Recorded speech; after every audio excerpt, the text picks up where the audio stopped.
We're good? Okay. Welcome, everyone, to the Spiritus Society of Virginia. And as most of you all know, we start off the meeting with an initial prayer. And today's initial prayer is from Living Spring, and it's number 49, entitled Fraternal Union. This is a long message, so bear with us. But it'll set us up very well for what's to come. Paul to the Ephesians, chapter 4, verse 3. Seek to maintain the unity of the Spirit through the bond of peace. Thousands of ways are shown to you every time you set your eyes on the distant goal ahead. There are millions of pathways bordering yours. Do not forget the road that is your own and go forward without fear. You would probably like for all other roads to be subordinate to yours, and you see unity as being all travelers gravitating around your steps. But join others without expecting them to join you. Search for what is useful and beautiful, holy and sublime, and press on. The headspring seeks the stream seeks the river, and the river connects to the sea. Let us not forget that spiritual unity is the basic work of peace. Do you see those who devote themselves to children? Do you see a friend who dedicates themselves to helping the sick? Do you see the care of those who have made themselves friends of the elderly and the strong, or the young, Do you see the effort of those who have dedicated themselves to the improvement of the soil or to the training of animals? Do you appreciate the work of those who preach to spread the good?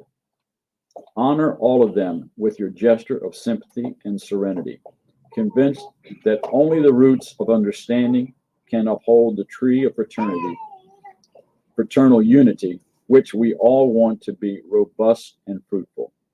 Do not think that the others see life the way you see it. Evolution is an infinite stairway.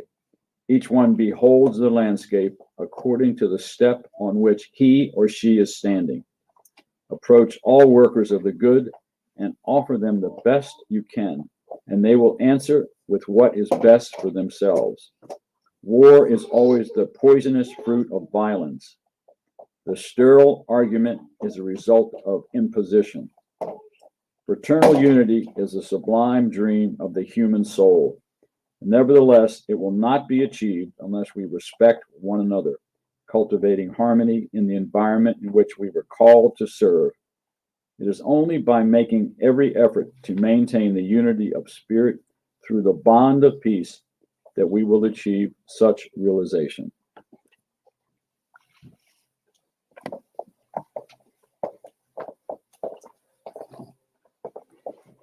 So today we're going to make a special prayer for mothers. Who is grateful to their mothers? Whoa. Two hands. As Mother Mary too, right, Isabella? Yay. So let us all join in a very heartfelt prayer for life. Thank you, God, for life, for the joy of being born again, learning always. And thank you especially for granting our mothers life. So we were gestated, and as they've given birth to us, we hope we have left in them molecules of gratitude for their sacrifice. And we thank our grandmothers and every mother in the world. We pray for mothers who are in need of spiritual help and emotional support, physical need, financial constraints. We pray that help come their way. And we visualize a bouquet of flowers being given to each one of them, re-energizing their minds in hope, in renewal, as they feel completely immersed in a field of healing, of help to their aching hearts, racing minds, calming their feelings, as we all turn to you in praise and gratitude. Thank you for this day and for our session.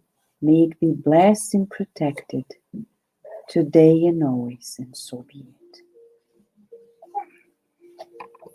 All right.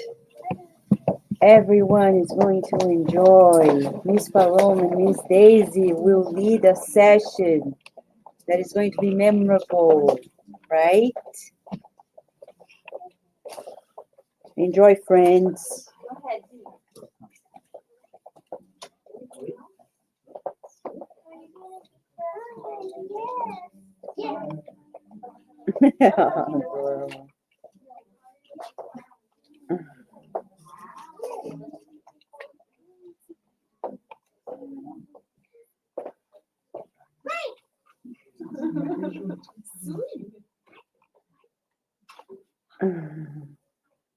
She can go inside.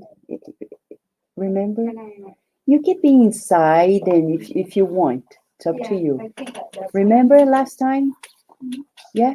If it's up to you if you want to go there or come here. Yeah, I think it's Yeah, because she can have activities there, right? okay. Awesome. Let's go. Thank you. Oh.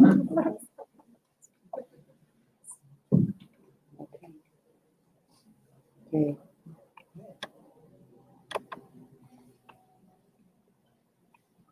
Okay. How does it begin? We always have this issue here. Right. Just hold on, friends. We are getting it open.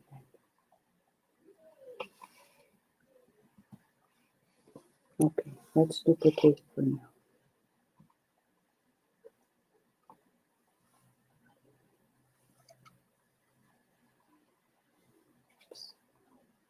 What's happening there?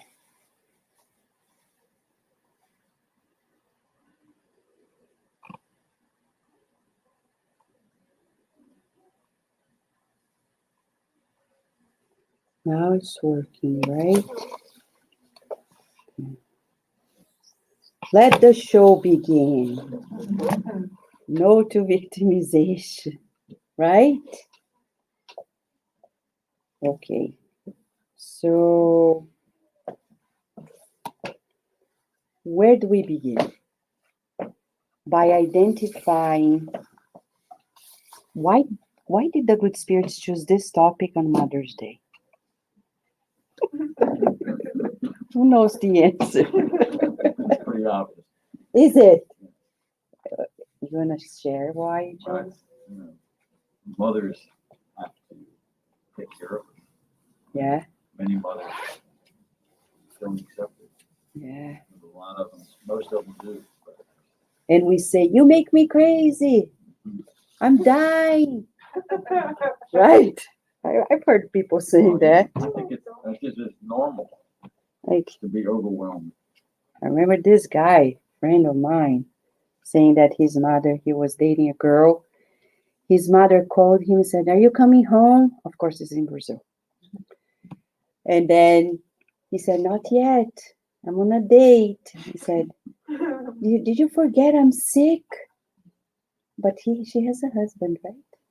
She has a husband, but she wants the son to be in there. So let's talk about victimization. When we feel this thing that we call victimize or self-pity, let's go straight to the point because we don't have much time. But let's talk about self-pity. In studies in science, there are many papers, which shows one paper just to exemplify. This Journal of Personality has a beautiful study talking about self-pity as a frequent response to stressful events. How many people nowadays, because of the pandemic, felt, oh, it was so hard on me? Everybody, right? It's hard to find a person who doesn't feel self-pity because of the pandemic. Because we feel like, it didn't let me see my loved ones. It didn't let me go, even children. So it's a response, frequent response to stressful events. But what is interesting is that as they studied it, they observed that those who feel self-pity had this mechanism that we call neuroticism.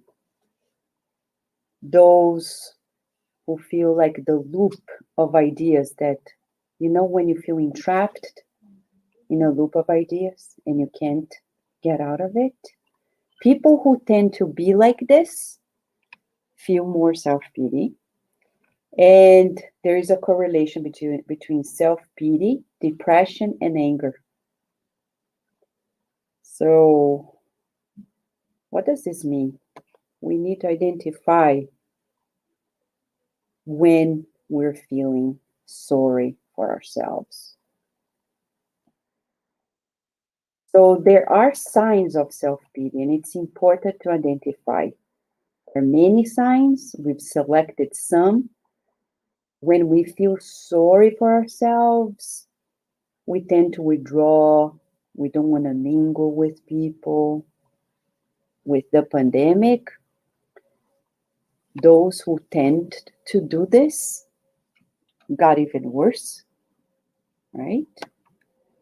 They are fixated on the past. So we're talking to them and they are recalling things from 70 years ago. 70. It's like as if it were the very present. A tendency to crave sympathy from others, making people feel that they are, you know, suffering so much. And there are people who tend to do this in the family. They come home, let's say you clean the whole house, you prepare beautiful dinner, and then the person enters. Doesn't say hi, doesn't think that you had your day. The person enters. And how are you? Oh, the day was terrible. They are blind. They are blind to people's presence. And there are children and teens who are just like this. Of course, children tend to be more self-centered, but we need to help them get out of it. It's not healthy. Say, okay, what about mommy? What about daddy? If your day wasn't happy, have you asked mommy or daddy if our days were different? You want to know how it was? Would you like to pray to help us as well? So, people who feel self-pity usually have a correlate of low self-esteem, and they have a set perception of the self. They always think that everything wrong happens with them. And they even say, it always happens with me. Look, and then if you go to a nursing home and talk to elderly people, you will see the people who cultivate self-pity being those who will tell the stories and always end up concluding, you see my life, it's always a tragedy. Nobody understands me. Nobody likes me. Nobody this, nobody that. It's a disease of the mind. They don't see themselves worthy of love. Even when they're so loved, they don't believe it. I've seen people who come and say, you see, your children are saying they love you. I think it's just because they need me. They don't believe. They don't believe. And they are self-absorbed in a very unhealthy way.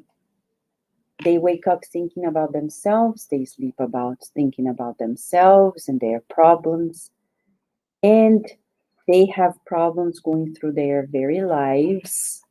They are not as productive. They may be functional to society, but not as productive as they could be. And they have a distorted perception of reality. What they see not necessarily is what it is. One thing we learn in psychology is what people bring to us not necessarily is what it is the way they interpret life. So that's why there's no magical therapy session. You sit down and boom, because it depends on a lot of moments that we need to help the person get out of the way they're interpreting life, not necessarily change life, but the way they see life. And that's why Spiritism is wonderful, because it teaches us, if we want to change the way we see ourselves and see life, life will change if we change the way we see life. Some people come to Spiritist centers hoping, fix my family, fix these spirits that are bothering us. No, let's fix your head, because if you fix that, we fixed everything. Because then you see your life and your family members in a completely different way. You see that, like Jesus, he was never disturbed by our disturbances, and that's our goal. For example, we have a dog. The dog barks. It's a good training to be tolerant. Because people who are not tolerant, they will be mad at the dog. And they're like, stop it. Of course, sometimes we need to stop the dog. But if every time they bark, we are barking back at them, right? Then we're the crazy ones, because we're not dogs. And we're not practicing tolerance. Dogs bark. They need to bark. Let them bark. That's their nature. And we need to practice this emotional shielding. Not allowing ourselves to be contaminated by everybody's emotions. So we don't need to get into the cocoon of self-pity. Sometimes it's a defense mechanism to show people that we're so poor, that we're so sad, that we are so this, and then people don't bother us. It's a defense mechanism. Stress, self-pity as a defense to show people, my life is miserable already, don't add to the pile. It's as if we're telling people, don't injure me more. Don't bring more hurt, because I'm super hurt. And at the end of the day, we don't realize that instead of defending ourselves, we're getting ill. How do we know? Because as we go through self-pity, we tend to focus on the negative, and then we get into depression. So let's go to the core of the healing. The book No Solar, there's also a movie No Solar. It's on Prime Video. Not only, but there as well. And in this book, if you read it, it's good to read it again. There is a Kindle version, so we can read it wherever we are. There we're going to see a specific chapter that is titled, and let me open the Kindle here. It's a very important warning that they are giving to us. In this very chapter, invaluable warning. So here's the scenario. We know Andrea Lewis was a doctor. He discarnated. He was in a very bad mental, spiritual state.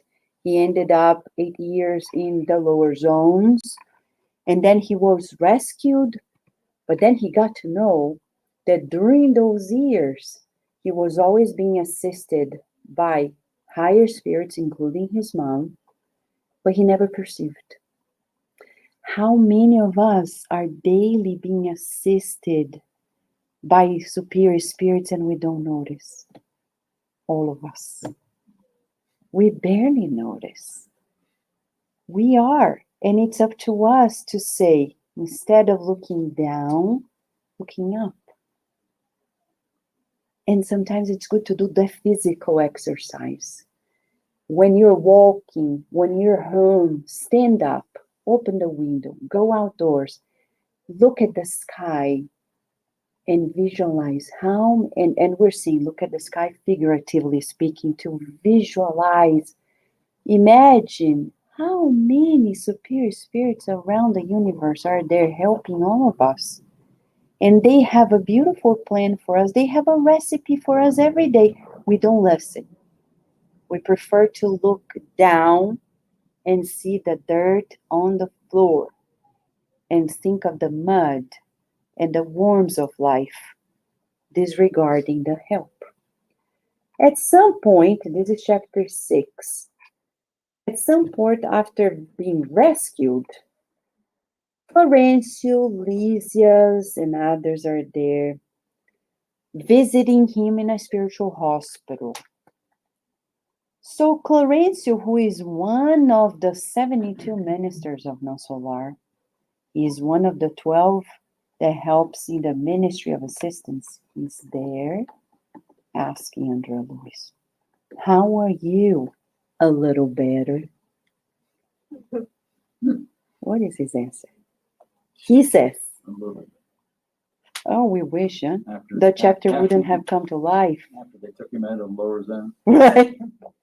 It's like, I reacted like any patient who finds himself the center of attention and whose emotional fibers have been touched. I can't deny, I'm a little better, but I'm suffering intensely. Just like us, right?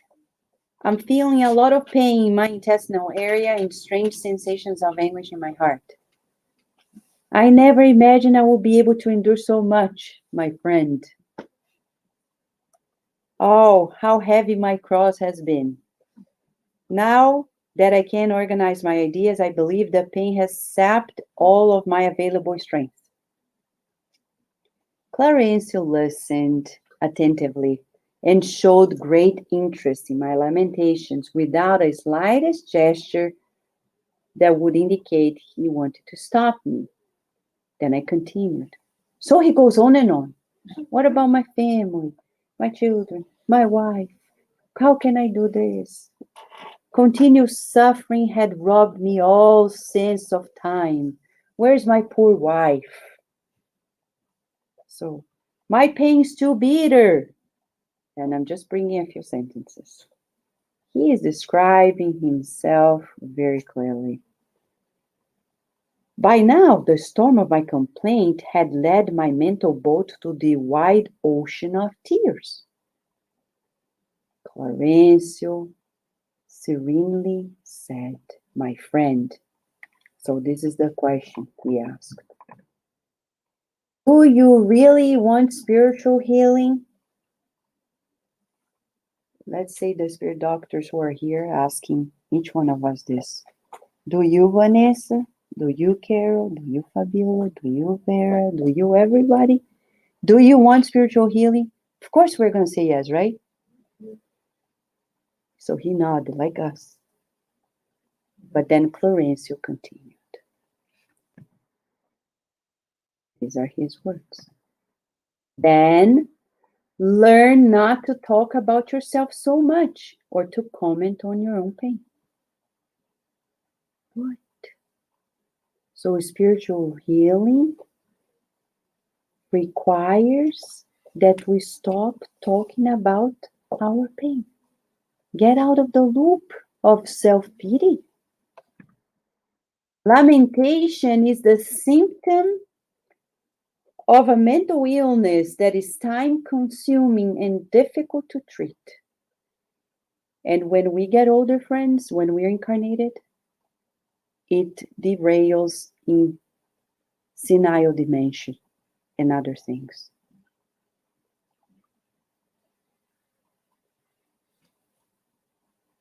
he says lamentation is mental illness. The other day I was reading No Solar with Virginia because our children, our teens, right, Carol? Right. They're studying the book, doing activities around it.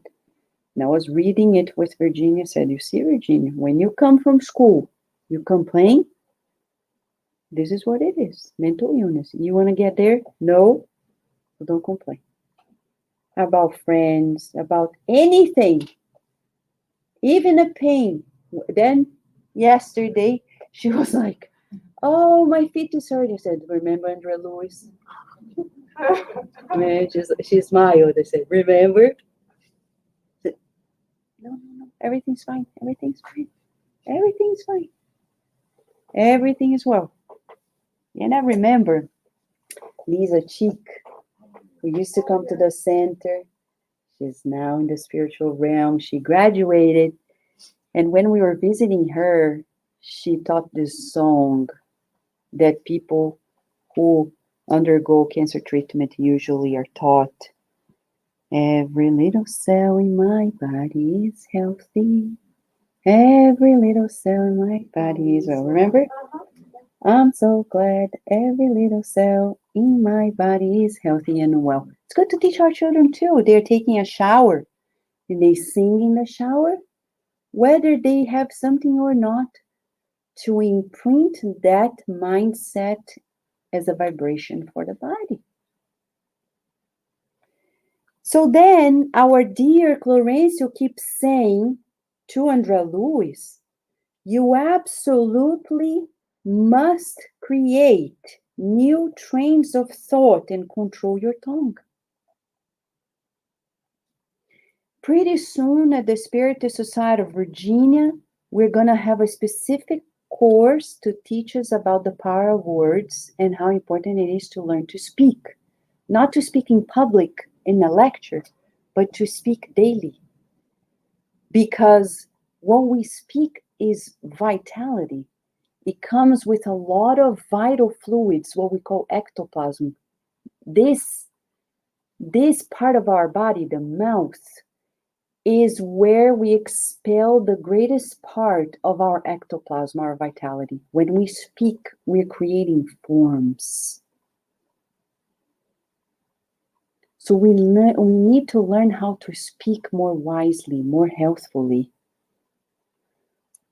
He says, we will only become balanced if we open our heart to the Son of God, Son, the light of God. If you regard the effort required as a crushing position and see suffering where there's actually an edifying struggle, you're showing the undesirable signs of spiritual blindness.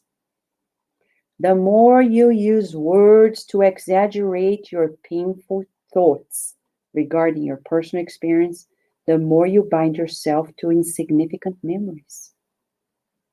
The same Father who watches over you and offers this general roof over your head will also care for your family back on earth. Let's see this. We want to create new patterns of thought. New patterns. How do we do this? Eric's going to help us. Let's do some exercise together. We're going to see some scenarios, and we together will tell how we can change that self-pitying mode into another way of thinking and feeling that will be incorporated in our daily lives. Right, Carol? Right. So I'm just going to switch the slides, okay?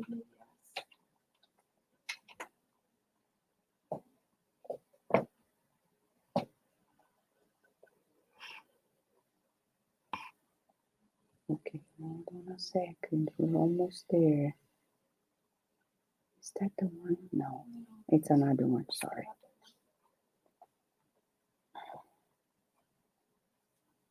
This.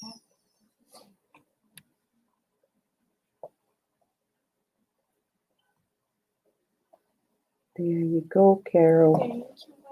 We're ready. Ready for the workout of the good. Yes. That's wet.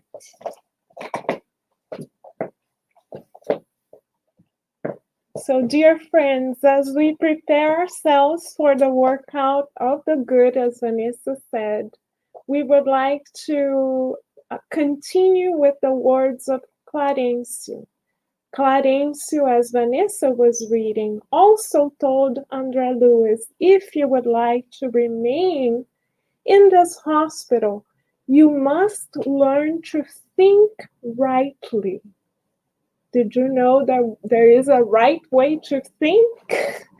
If we are wondering what that right way must be or might be, our dear Emmanuel has the answer in the book Thought and Life, written through the mediumship of Chico Xavier. Emmanuel writes, quote unquote, a prescription for us.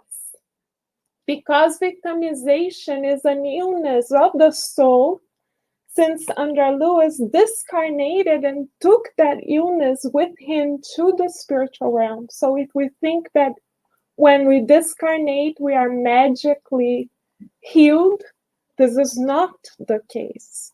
As the very case of André Luiz shows us, victimization is a mental illness, as Vanessa brought to us, but the illness starts in the spirit.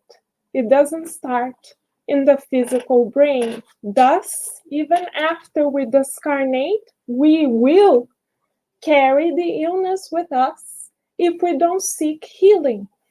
So why not seek healing deeply, healing for the soul? What is the prescription? One of the prescriptions brought to us by Emmanuel, and specifically in chapter 10 of the book Thought and Life, entitled Understanding. Emmanuel prescribes the following exercise for the soul to us, and we do not have to wait until we discarnate, as André Luiz did, to start. Because André Luiz didn't have a spiritist center as we do. He didn't know what we know. So we are ahead of the game if we wish to do the push-ups of the soul. So how do we begin? Emmanuel tells us very directly, we must. He doesn't say we might, or we can, or we could. He says we must, meaning it's not optional. It's the requirement of the soul.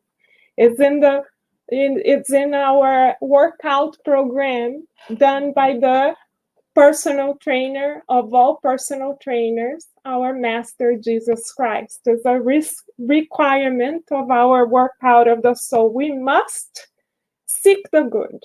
Is that enough? No. He also says we must feel the good inside of our hearts. We must tame the mind and learn to think the good. And with all of that, we must put the good into action. It's not enough to like the good in theory. How so? He says we must mold the good with all the resources that we have at hand. So we study the good like we are doing now. We internalize it, we begin to feel it, and we put into action. Allan Kardec tells us, the mentor spirits in the Spirit's book tell us that if we do not do evil, that is not enough. That not doing evil is evil in and of itself. That in order for us to progress, we need to actually consciously do the good. And this is also what Emmanuel reminds us. Again, this is from the book Thought and Life, chapter 10. So let us think of 3 scenarios here, and everyone is welcome to participate. Our goal now is to think of the following. What advice would you or we give in this situation? What situation, Carol? Let us think or consider that someone we know is at their wits' end because their business took a downturn. what could we say to this person to help them seek the good in this situation? And this is a real question that we can discuss. This is not a hypothetical question. This is a real question. So what could we say to someone in a situation like this? Their business took a steep downturn and they're feeling downcasted because they didn't expect to face these difficulties. If we are their friends, knowing what we know, what could we tell them to help them seek the good so that they don't fall into self-victimization?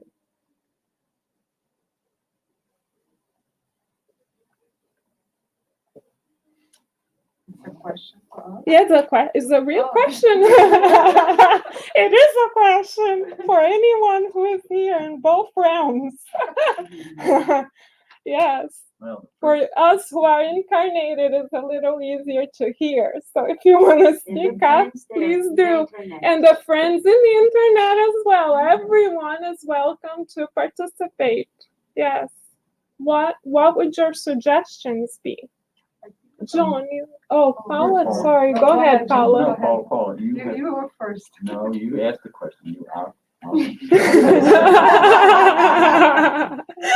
Paula, please. I think in every situation, we always have to seek the good Mhm. because it's an experience.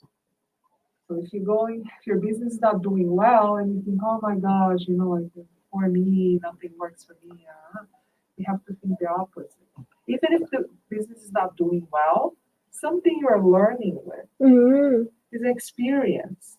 Maybe not the result that the person wants, Mhm. but in life, sometimes we are not seeing because the situation is really hard at the moment, but for sure, in the front, in the future, we're gonna think, oh, thank God, Mhm. this is what doesn't work for me because I'm in this situation now that was much better than I was in this. So we always have to think the good. Thank you, I Paula. have a client who was saying that her brother was in prison. And this was very painful for the mom. But she said that in prison, he's not in contact with drugs. He's not in contact with the internet. And she was saying how he changed. He lost weight.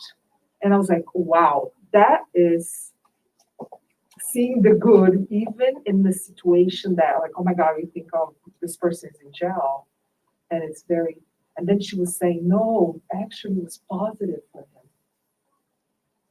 And I was like, that's a real seek the good. Thank you, Paula. Excellent example. So you just shared with us that failing temporarily is not real failure because it is a learning experience that will carry us forward to a better situation.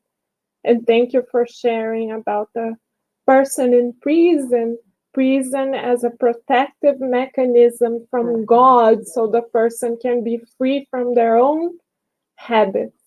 Thank you, Paula. No, thank you. John? Well, basically, Paula said what the thought that was given to us was this situation where the business was taking a downturn. We know that God is always teaching us something, giving us something. Never a situation that you can't overcome. Although we might feel that we can't overcome it. But as Paula was saying, further down the road, maybe it's a sign to get into a new business because this business is not going to really follow through as well as the person thinks it's going to follow through. So now you're basically forced to get into a new area or get with some new people or a new product. And this is how God, coaches us, nudges us, and sometimes really pushes us to do something different. Exactly. So this can be seen as an opportunity for us to evolve even further as we look into something different. Like Steve Jobs, who was fired from his own company and as a result created 2 other companies. So he sought the good in the situation. Next, this is a very common scenario through which all of us will go. What advice would you or us give in this situation? A friend's loved one just transitioned back to the spiritual realm. So this is our scenario. What would we say to help this person whose loved one transitioned to the spiritual realm in order for them to seek the good in this situation? And this is for the friends here and the friends on the internet as well. What advice could we give to someone in this situation? Specifically because of the pandemic, lots of brothers and sisters of ours are undergoing this very scenario. This has been truly current in our lives most recently because of the pandemic. We all know someone who has gone through this. Brian Foster has recently transitioned less than a month ago, and we got a message from his family telling us about his transition. What do we say in a situation like this, especially us? Because we have the spiritist knowledge, and a lot of our friends in the United States do not. So what do we say? Do we say, oh, sorry for your loss? Rest in peace? Right? How can we handle it? We have the tools to present our friends with a different perspective because we are spiritists. How shall we present this different perspective? Not by saying rest in peace. Vanessa is nodding in disagreement here. Yes, rest in peace is out. Sorry for your loss is out because no one loses anybody. No, you said it. And we don't rest in peace. We don't rest, period. We work even more after we transition to the spiritual realm, God willing. Of course, God willing. So what shall we say, John? God has them in him. God has your brother or your sister in his hands. And it became time to transition to back home, our true home. And we know this brother or sister went through a long, say, illness in order to get to the spirit world. And it's a physical loss, but we know that that person's spirit is immortal and will be with us for as long as we're here on this earth plane until we go back and we greet that particular person, that family member. So it's natural to be sad because that physical presence is very difficult for us because we live on this material plane. And materialism has a way of overseeing everything. And we have to focus on the spiritual side. This is what we should focus on, is that spiritual side. And how much better that person's suffering is ended, the physical suffering is ended, and now they're in the afterlife, and whether the person understands that they will be recovering in the afterlife, and may join them sometime soon. Maybe depends on how much recuperation they have to do in order to come back. And also pray for that brother or sister that's gone on the other side, because they will be praying for you after they recover. Beautiful, John. Thank you so much. You gave us all the key that makes a difference in all of our lives, and the key is immortality. reminding our friends that nobody actually dies, that only the physical body perishes and the person will go on because life goes on, and we shall be together again in this realm and in the other as well, God willing, if the conditions permit us to do so. But our hearts are always connected, and they are not dead, only the body perishes. Thank you. So now we move to our last scenario before we invite our dear Vanessa here once again. What advice would we give in this particular situation? What is the situation, Carol? A friend experiencing incomprehension within the family circle.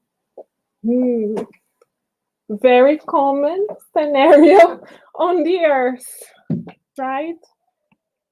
What would we say to help this person seek the good in light of the incomprehension, sometimes bullying, that they may experience within their own home?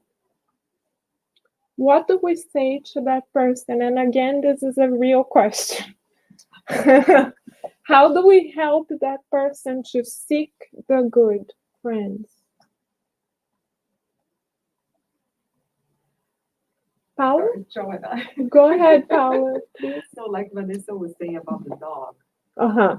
right? Right. Sometimes we lost our hope. Like, oh, the situation's not never gonna get better.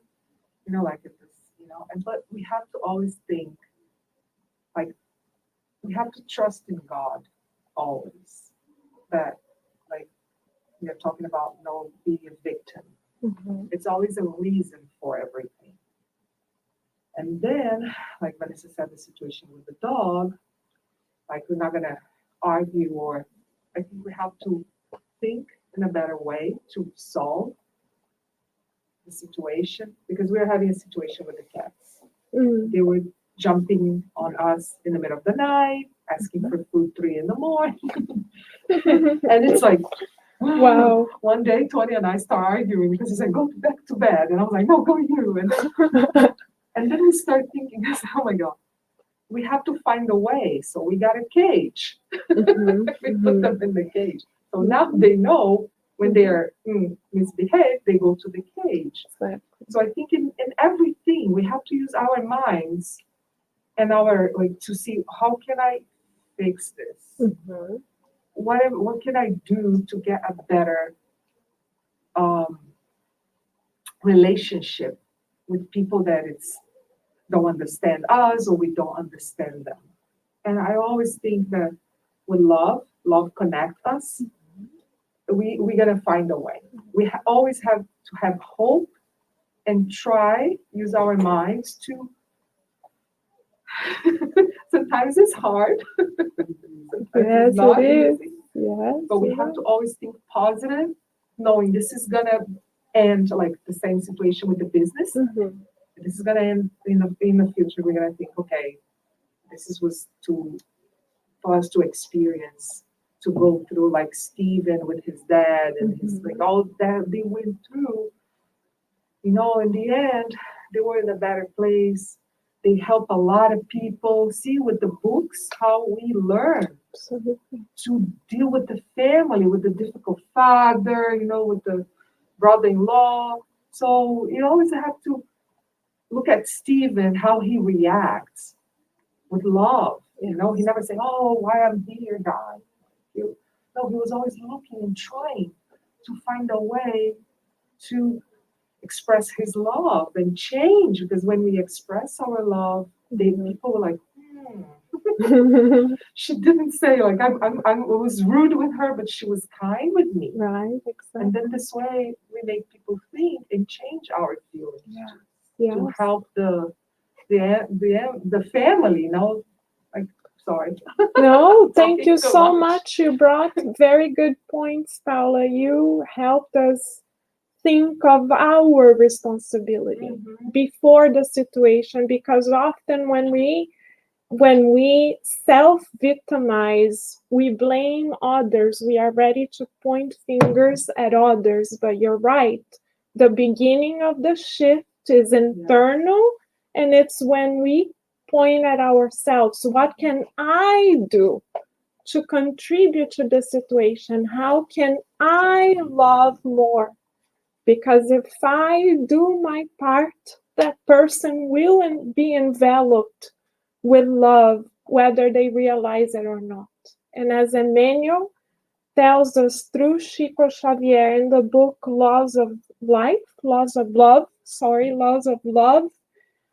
we are responsible for the difficult family members in our lives, right? So now Vanessa is going to bring the ultimate prescription from the doctor of all souls, Jesus is the Master best. Jesus. Thank you, Carol. Thank you, Vanessa. Yes, so now to finish this, just a note from Clarencio when he says to Andrea Luiz at the very end, he says, the tears of despair are not, he says quite clearly here, the tears of despair are not constructive. If you truly love your family, you must be cheerful in order to be of any use to them. So it's a practice for us. We don't know today, but we will know. We're going to learn. And right now, we just want to go back to Jesus to finalize with his very prescription. There was someone, a disciple, who was very much the picture of somebody who had these victimization feelings. Bartholomew.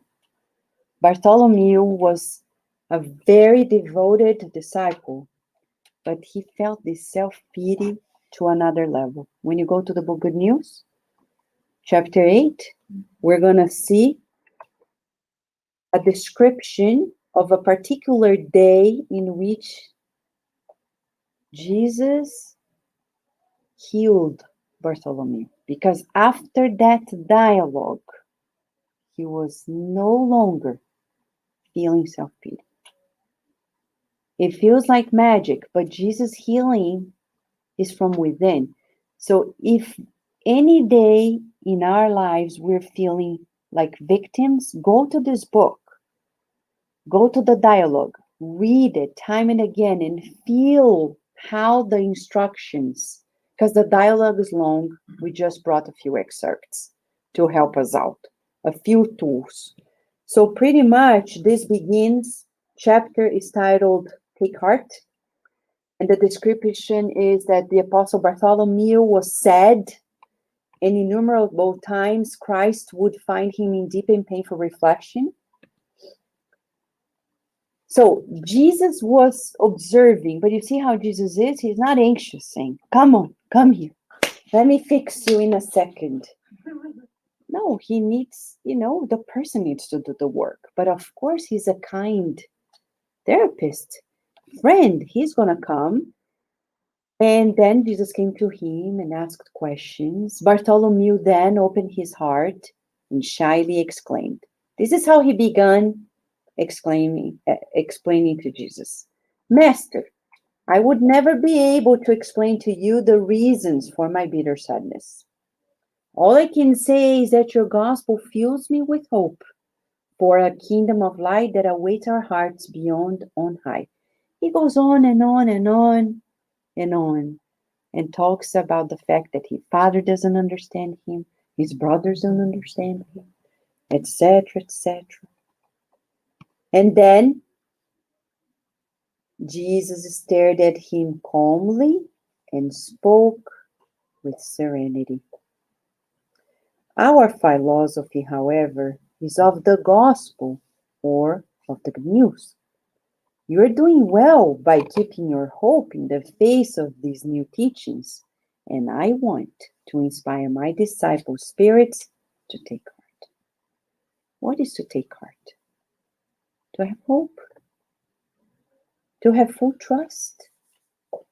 to put your heart in God and believe that everything's all right. God knows everything before it even happens.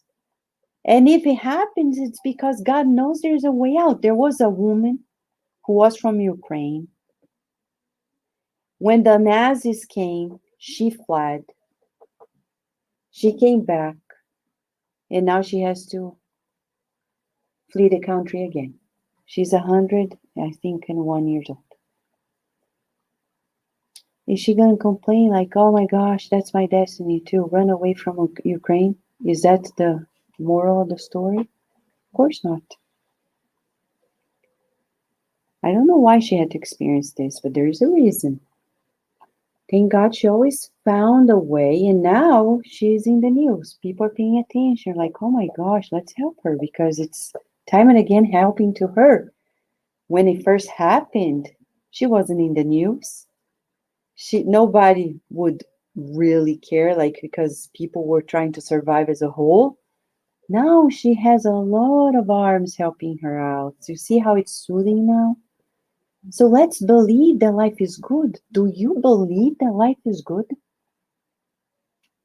Yes.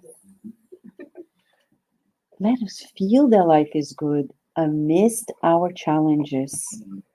Society doesn't see all the good that's being done. No, But they now, don't. but now with this Russian and Ukraine situation, all these countries are pulling in Exactly. refugees. And the good is blossoming all over. All over the Yes. world. I saw Virginia's classmates. We were in a field trip to DC. Wherever they saw a Ukraine flag, they started singing, Ukraine, Ukraine. I'm like, really, guys? They really care. They are just third graders, and they put their hearts. The school did a drive, and all of us, we're opening ourselves to people we don't even know. And there are people in parts of the world that are saying, when we were recently in Brazil, a young guy was in the line. He worked at the airport. He said, you're going to the US? Yes, I live there. Oh my gosh, but now there's a war. I said, what's the problem with the war? Because you're in the US. And he believes that it's more dangerous for us to be here. Whatever, I don't want to dispute. Who am I? I don't know anything. Perspective. But I looked at him and said, I'm not so sure that's the take on it. Because I assure you, where we are, it feels pretty safe. I wouldn't waste my thoughts thinking otherwise. And I think you shouldn't either. Don't worry that much about a war. Think about peace. He's so young, and he was investing all his emotions in a potential third world war. You know, and I'm not disputing, because who am I? We don't know. But what we know is that we pray for peace. We believe in peace. And we believe in the best outcomes. Right? So let's take heart. And he says, life on earth is a wondrous road that leads us to the loving arms of God. This is Jesus saying. Common struggle is the daily walk. The opportunity of an hour, of a gentle action, of a humble word, is the invitation of our Father for us to sow his sacred blessings. Crisis, inflation, great opportunity for us to spend less, because we're brutal spenders, right? To be more minimalistic, to cut down. And in general, he says, human beings are always low-spirited. These are Jesus' words. In general, human beings are always low-spirited.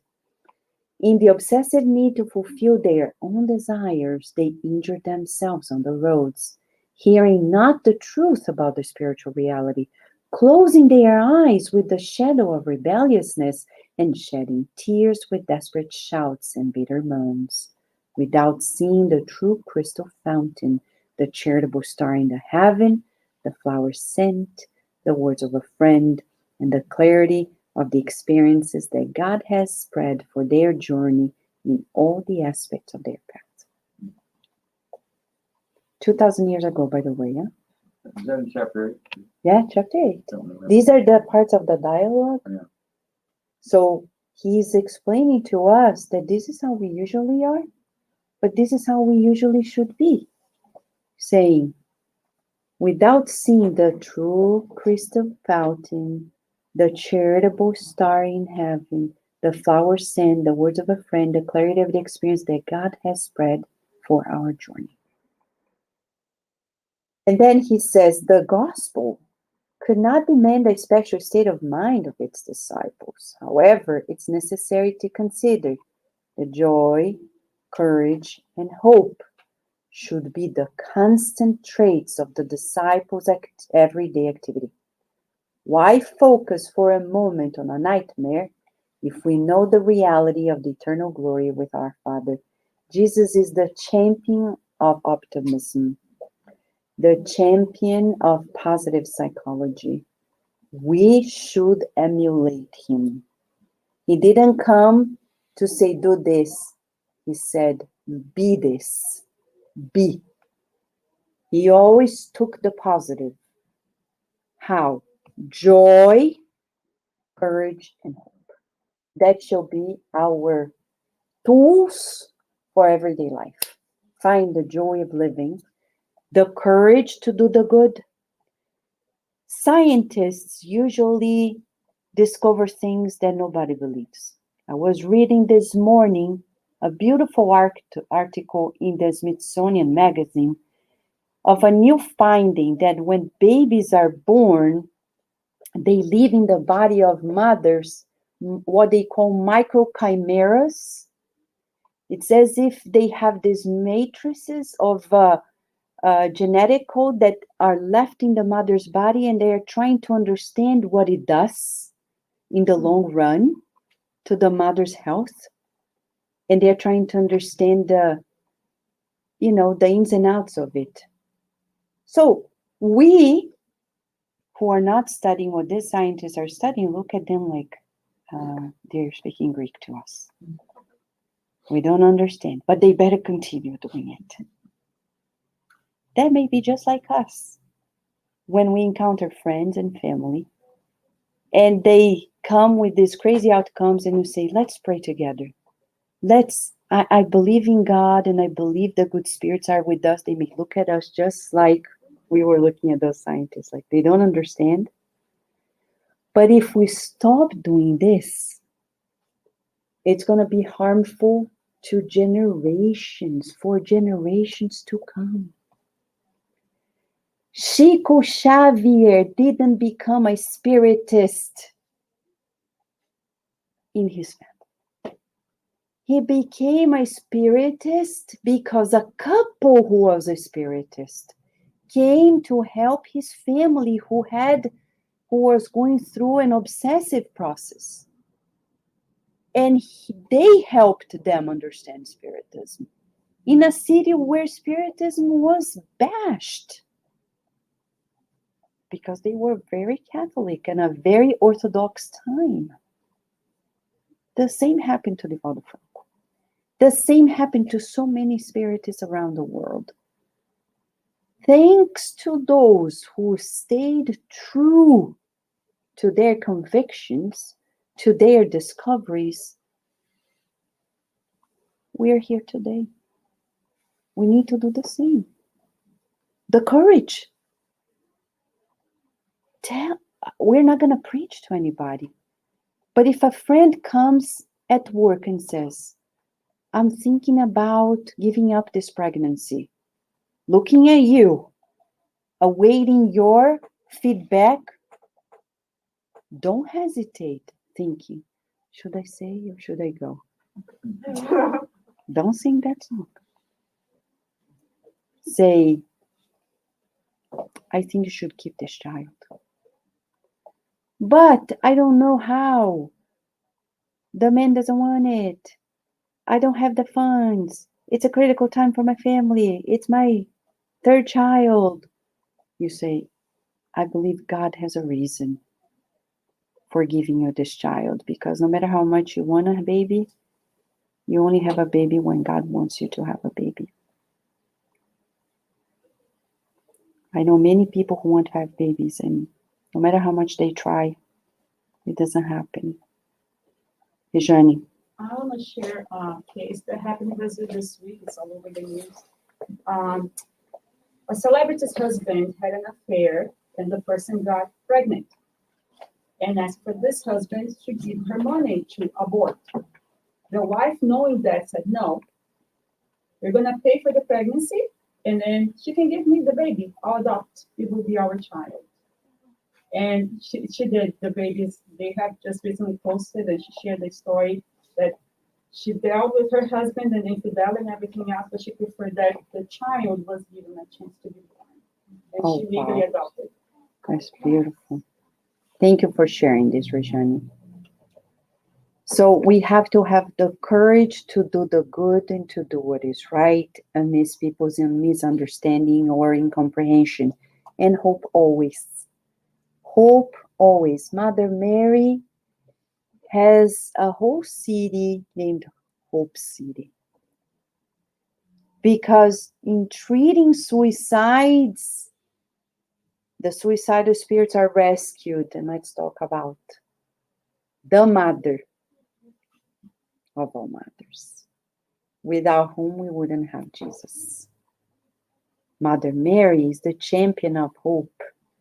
She and her legion are daily 24/7, caring for those like Judas, who committed the insane act against themselves and committed suicide.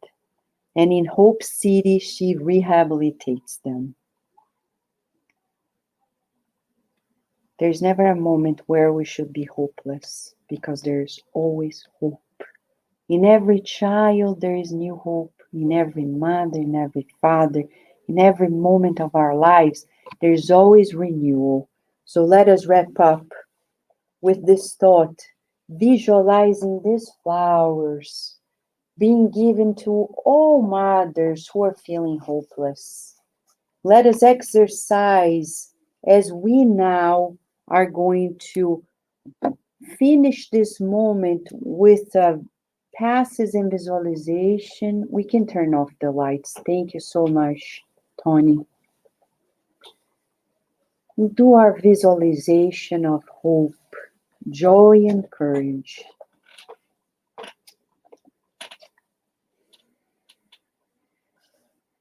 Let me put some music here.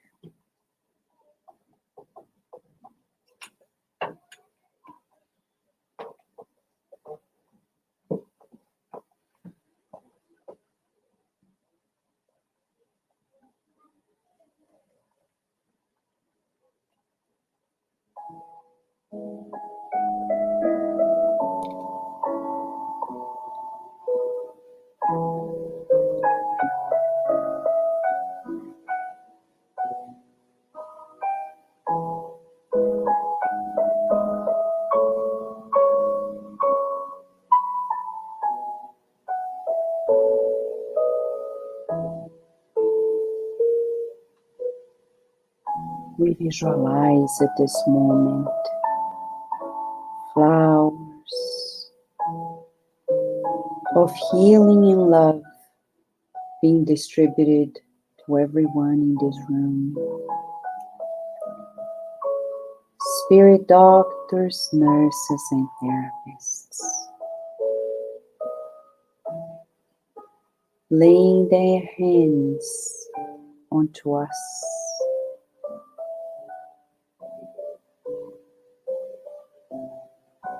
Ridding our minds of toxins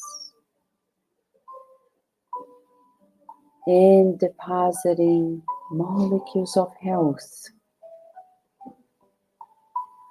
in a beautiful programming of joy, hope, and courage in us. We visualize our minds and bodies being showered by this light of healing.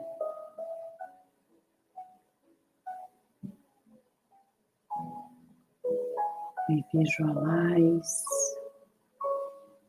the flower that we've been given, as we now offer it to our mothers, wherever they are. Let us feel that these flowers are given to them with vibrations of gratitude, kindness, if needed, forgiveness, also apologies, healing.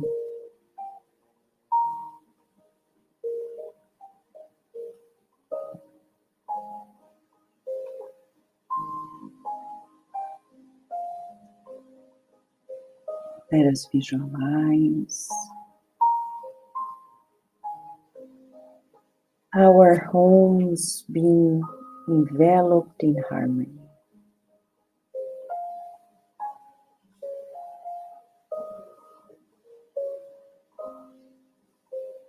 And we see Mother Mary with her beautiful smile, kind heart,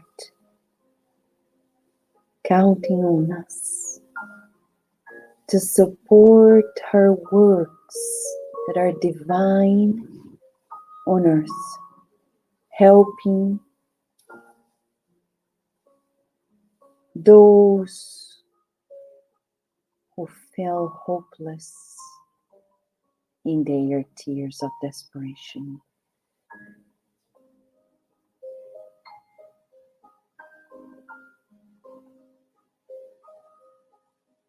Thank you, dear God,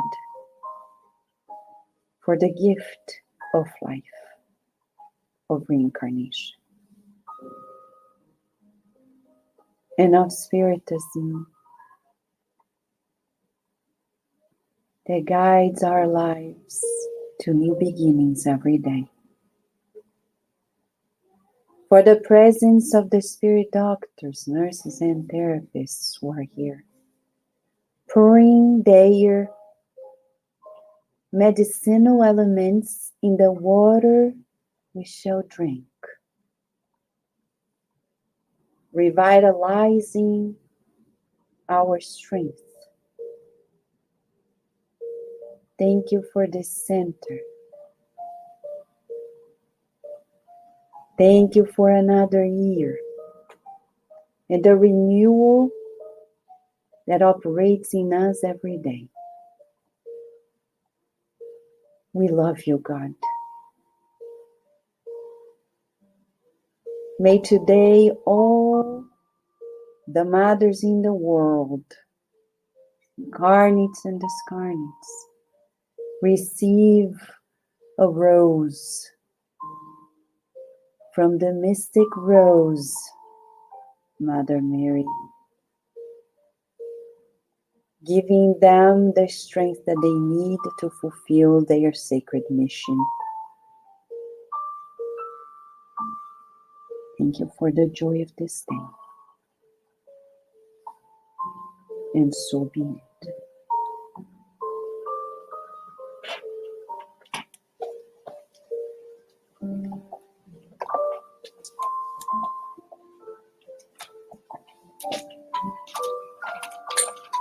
Thank you, John.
Guys, we're ready for you.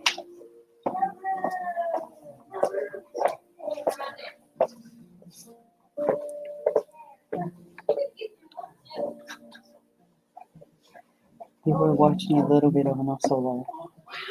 Yeah.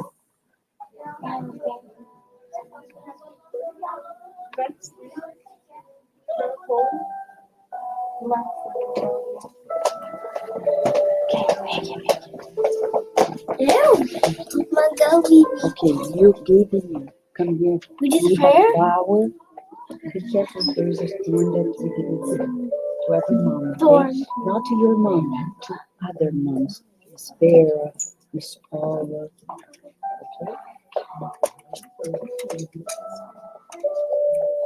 Thank you. Obrigada. Can I have another one?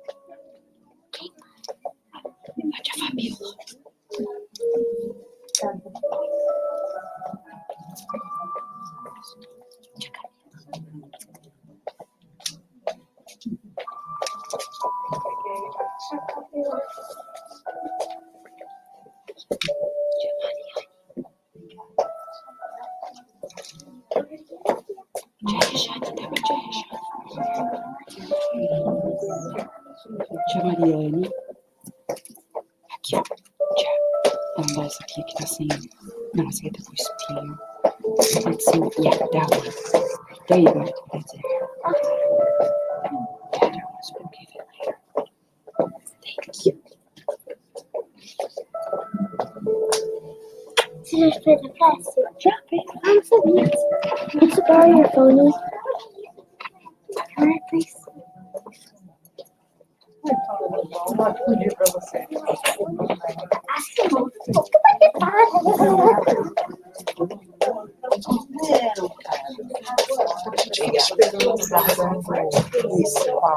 Então, eu falei com a Leia, ela só vai confirmar se a gente no domingo, às 10, pode ser aqui, lá, para ela explicar tudo pelo Zoom.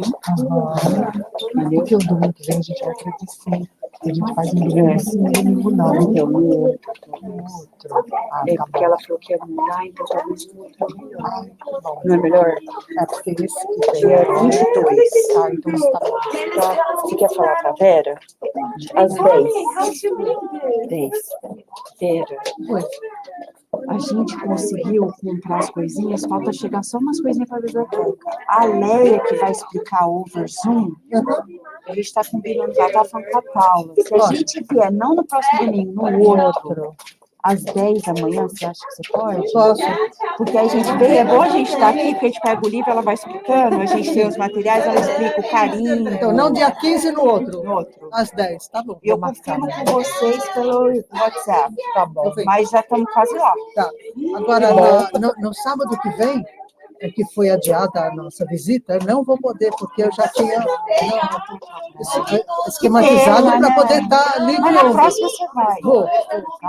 Ok. Então, até ótimo dia. E, tchau. Fica com Deus. E, então, sem ser no próximo domingo, no outro. Vai com Deus, tá? Vai com Deus, tá? A gente vai. Tchau. Tchau, Carolzinha. Bom dia para vocês.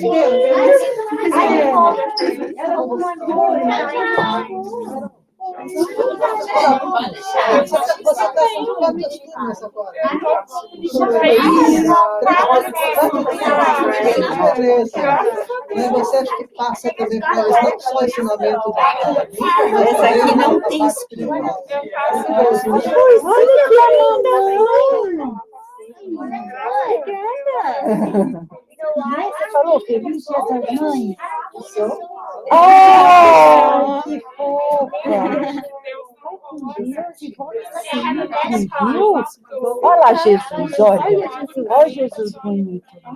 Aqui, ó. Olha, olha ele aqui, ó. Ele é nosso amigo. E ele deu essa florzinha pra mamãe. Claro, pega lá, vamos pegar a grande.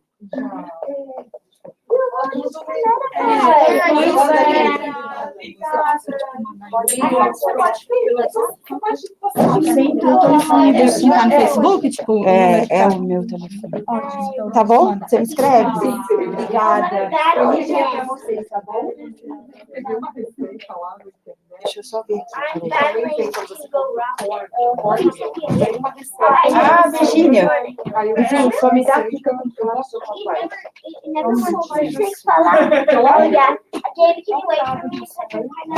Just a second. My mom has to go with my dad and my wife. De doce. You know what happened? My grandma has a thing.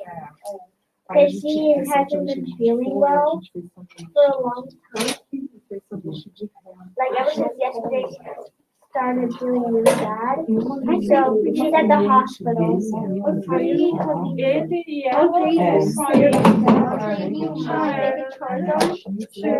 I'll give you my charger for your Anna, I don't really want it. You don't want chargers? You don't have a charger after 7 hours. Same with you.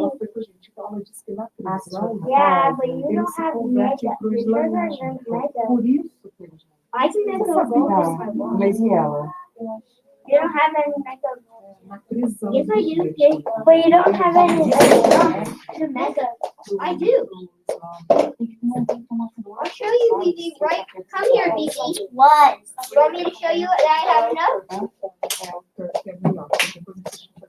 Want me to show you? Milk fed. Should have enough.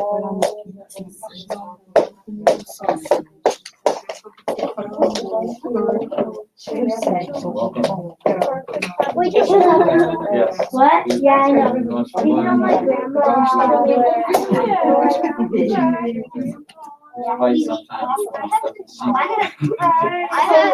Só a flor. Thanks, Mama. I have enough. How was your mama here? Too bad. I also have a that. Okay, that one involved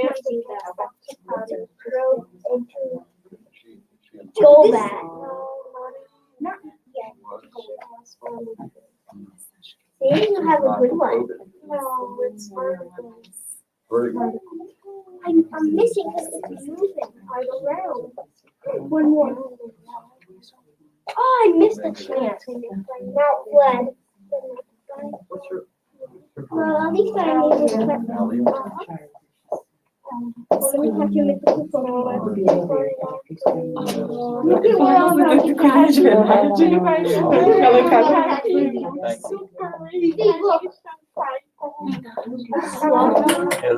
This is a very I do have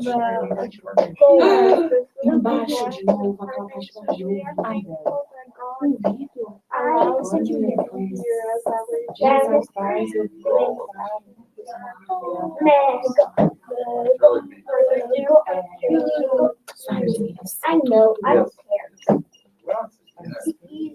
as you know, but sometimes we have trouble seeing it. But now it's gonna be me. Eu acho que Now I it's think, gonna be yeah. ela estava em casa.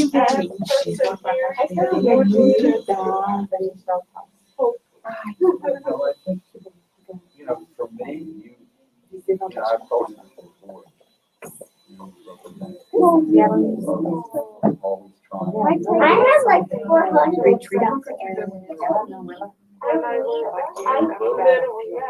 You need But you had a father 400 that kids of stuff just to roll into that big teddy bear one. Yeah. I mean, I have, I beat like that had mother and a brother never allowed me to do that. They were really I'm winning. and I have way enough candy. chose them Look, very look. carefully to allow me to Treasure? be where I See, make a roll. Only put 33. am. Oh, And if this it says is mine an costs amazing training from Oh my God. for me. Well, yeah, God this has is a the, beautiful you see the, Mega you see the Charizard. goodness in your life. I like it more. It's tough for people that I But I think think- Mega I Charizard think what X and Y. I happens chose is that X. you're so Wow. previously trained in the afterlife before you come back Yeah, exactly. that you see such great examples of people that have difficulty. I actually have to Wonderful go attitude. of Bulbasaur. You know what? I still have my Bulbasaur. And a lot of people, Yeah. mostly non-spirituous people don't see it. Oh, that's not how my Bulby. Given. You're still there. And Even though I the beat them. overall thing that we always talk about, there's always a reason for it to happen.